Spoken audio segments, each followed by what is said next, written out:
Hi friends, எல்லோருக்கும் வணக்கம். எல்லோரும் எப்படி இருக்கீங்க? நல்லா இருக்கீங்களா? இன்றைக்கி அடுத்த பாட்டு தான் பார்க்க போகிறோம். அதுக்கு முன்னாடி நீங்கள் செய்ய வேண்டிய விஷயம் என்ன அப்படின்னு கேட்டிங்கன்னா, மறக்காமல் நம்ம சேனலை சப்ஸ்கிரைப் பண்ணிக்கோங்க. கீழே இருக்க பெல் பட்டனையும் கிளிக் பண்ணிக்கோங்க ஃப்ரெண்ட்ஸ். அப்போ தான் நான் போடுற கதைகள் உங்களுக்கு உடனுக்குடனே வந்து சேரும். சரி, வாங்க கதைக்குள்ளே போகலாம்.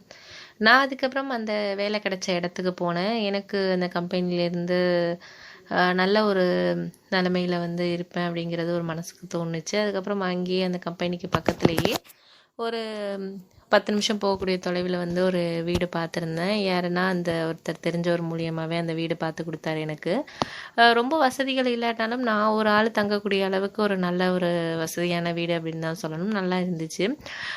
அப்போ அந்த சமயத்தில் வந்து நான் அந்த கம்பெனிக்கு வேலைக்கு போயிட்டு இருந்த சமயத்தில் நான் வந்து வேலை பார்த்துக்கிட்டு இருந்தேன். அந்த இடத்துல நல்லபடியாக எனக்கு போயிட்டு இருந்துச்சு. நான் இருந்த வீட்டுக்கு பக்கத்தில் 2 வீடு பக்கத்தில் வந்து ஒரு பையனோட ஒருத்தவங்க இருந்தாங்க.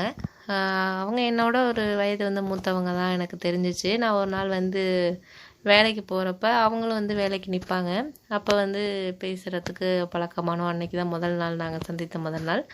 நான் வந்து ஆட்டோ பிடிக்கிறதுக்காக நின்றுட்டு இருந்தேன். அவங்களும் வந்து ஆட்டோவில் ஏறுறதுக்கு வந்தாங்க. அப்போ தான் நாங்கள் 2 பேரும் பேசிக்க ஆரம்பித்தோம்.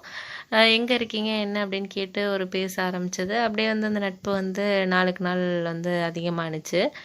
அவங்க வந்து என்னை வீட்டுக்கு ஒரு நாள் கூப்பிட்டாங்க. இது மாதிரி வரீங்களா எங்கள் வீட்டுக்கு அப்படின்னு சொல்லி கூப்பிட்டாங்க. சரின்னு போனேன். அவங்களோட அவங்க அம்மா இருந்தாங்க.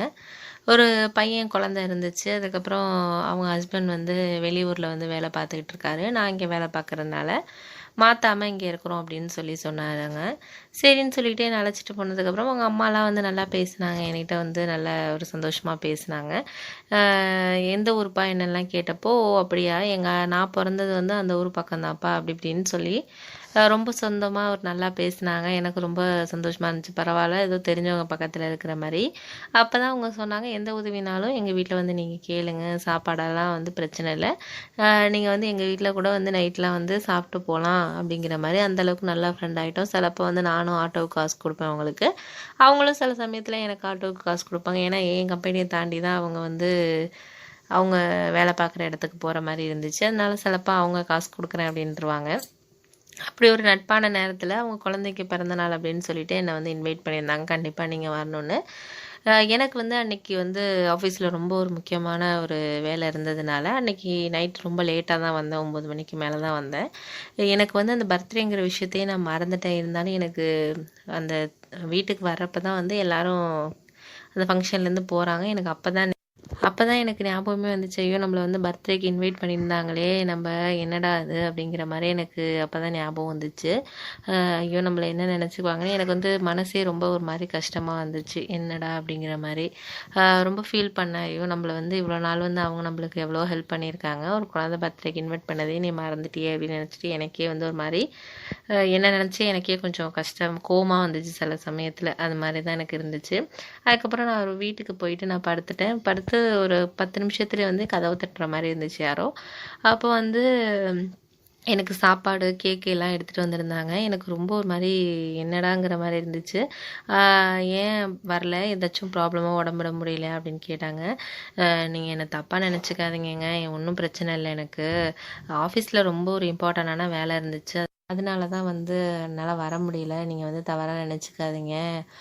எனக்கு ரொம்ப கஷ்டமாக இருக்குது. எனக்காக நீங்கள் பாருங்கள் இப்போ எல்லாம் எடுத்துகிட்டு வந்திருக்கிறீங்க. நீங்கள் என்னை வந்து இம்பார்ட்டண்டாக நினச்சிட்டிங்க. ஆனால் நான் வந்து பையனுக்கு பர்த்டேவை மறந்துட்டேனே அப்படின்னு சொல்லிட்டு எனக்கு கஷ்டமாக இருக்குங்க அப்படின்னு சொல்லிட்டு நான் ஃபீல் பண்ணேன். அதுக்கப்புறம் வந்து அவங்களே என்ன சொன்னாங்கன்னா, அதெல்லாம் ஒன்றும் நீங்கள் வந்து நினைக்காதீங்க, அதெல்லாம் ஒரு பெரிய பிரச்சனை இல்லை, நீங்கள் வேலையாக இருக்கிறனால தான் மறந்துருப்பீங்க அப்படின்னு சொல்லிட்டு அவங்க எனக்கு சப்போர்ட் பண்ணி பேசிகிட்டு இருந்தாங்க. எனக்கு ரொம்ப கஷ்டமாக இருந்துச்சு. சரி, என்னை மன்னிச்சிருங்கங்க, நான் வந்து தெரியாமல் வர முடியல அப்படின்னு சொன்னேன். அதெல்லாம் ஒன்றும் ப்ராப்ளம் கிடையாது, நீங்கள் இதை சாப்பிடுங்க, சாப்பிட்டுட்டு கேட்கலாம் இருக்குது, சாப்பிடுங்க, படுங்க, நாளைக்கு பேசிக்கலாம் அப்படின்னு சொல்லிட்டு போயிட்டாங்க. எனக்கு வந்து நைட்டு ஃபுல்லாக தூக்கமே வரல. என்னடா அவங்க நம்மளை இம்பார்ட்டண்ட்டாக இவ்வளோ தூரம் நினச்சிருக்காங்க, நான் நம்மளுக்கு இப்படி பண்ணிட்டோமே அப்படிங்கிற மாதிரி எனக்கு மனசு ரொம்ப கவலையாக இருந்துச்சு. அப்புறம் மறுநாள் காலையில் எப்போதும் போல் நான் ஆஃபீஸ்க்கு போயிட்டு வந்து ஈவினிங் வந்து 4 மணிக்கெல்லாம் வந்து நான் ஆஃபீஸ்க்கு லீவ் சொல்லிவிட்டு அந்த பையனுக்கு வந்து ஒரு ட்ரெஸ்ஸு, அப்புறம் வந்து கார், அந்த மாதிரிலாம் விஷயங்கள்லாம் அவனுக்கு தேவையான விஷயங்கள்லாம் நிறையா வாங்கிட்டு சரி சர்ப்ரைஸாக போவோம் அப்படின்னு சொல்லிட்டு போனேன். அந்த பையன், அவங்க அம்மா எல்லோரும் இருந்தாங்க. நேற்று வர முடியலன்னு என்னை வந்து நீங்கள் தவறாக நினச்சிக்காதீங்க. எனக்கு நேற்று வர முடியாத ஒரு சூழலில் இருந்தேன், எனக்கு அதனால தான் அப்படின்னு சொல்லிட்டு எல்லாம் கொடுத்தேன். ரொம்ப சந்தோஷப்பட்டான் அந்த பையன். எனக்கு நீங்கள் வாங்கிட்டு வந்தது எல்லாமே ரொம்ப பிடிச்சிருக்கு விளையாட்டு பொருள்லாம் அப்படின்னு சொல்லிட்டு அவன் ரொம்ப சந்தோஷப்பட்டான். அதை பார்த்தோன்னே தான் எனக்கு ஹாப்பியாக இருந்துச்சு. பரவாயில்ல, நேற்று வர முடியலனாலும் நம்ம இன்றைக்கி வந்து ஏதோ அவனுக்கு வந்து சாட்டிஸ்ஃபைட் பண்ணிட்டோம் அப்படின்னு சொல்லிட்டு சொன்னேன். அதுக்கப்புறம் அவங்க அம்மா வந்து டீ குடிச்சிட்டு போகலாம் அப்படிங்கிற மாதிரி சொன்னாங்க. சரி அப்படின்னு சொல்லிட்டு டீக்காக உட்காந்துருந்தேன். அதுக்கப்புறம் அவங்க வந்து டீ கொண்டாந்து கொடுத்தாங்க. டீ கொண்டாந்து கொடுத்துட்டு பேசிக்கிட்டு இருந்தோம். அவங்க அம்மா வந்து நான் துணி காய போட்டிருக்கேன், நான் போய் எடுத்துகிட்டு வந்துடுறேன் அப்படின்னு சொல்லிட்டு அவங்க மாடிக்கு போயிட்டாங்க. அதுக்கப்புறம் நாங்கள் பேசிக்கிட்டு இருந்தோம். என்ன உங்கள் ஹஸ்பண்ட் ஃபோன் பண்ணாங்களா என்னன்னு கேட்டோம். அப்படின்னு சொல்லிட்டு ஒரு மாதிரி சைலண்ட்டாகவே பதில் சொன்னாங்க. அதுக்கு ரொம்ப வந்து அவங்க ரொம்ப முக்கியத்துவம் கொடுத்து சொல்லலை. சரி சரிங்க அப்படின்னு சொல்லி சொன்னாங்க. அதுக்கப்புறம் என்ன நடந்துச்சு அப்படிங்கிறத நான் அடுத்த பாட்டில் உங்ககிட்ட சொல்கிறேன் ஃப்ரெண்ட்ஸ். இந்த வீடியோ பிடிச்சிருந்தா வீடியோவுக்கு லைக் பண்ணிடுங்க ஃப்ரெண்ட்ஸ்.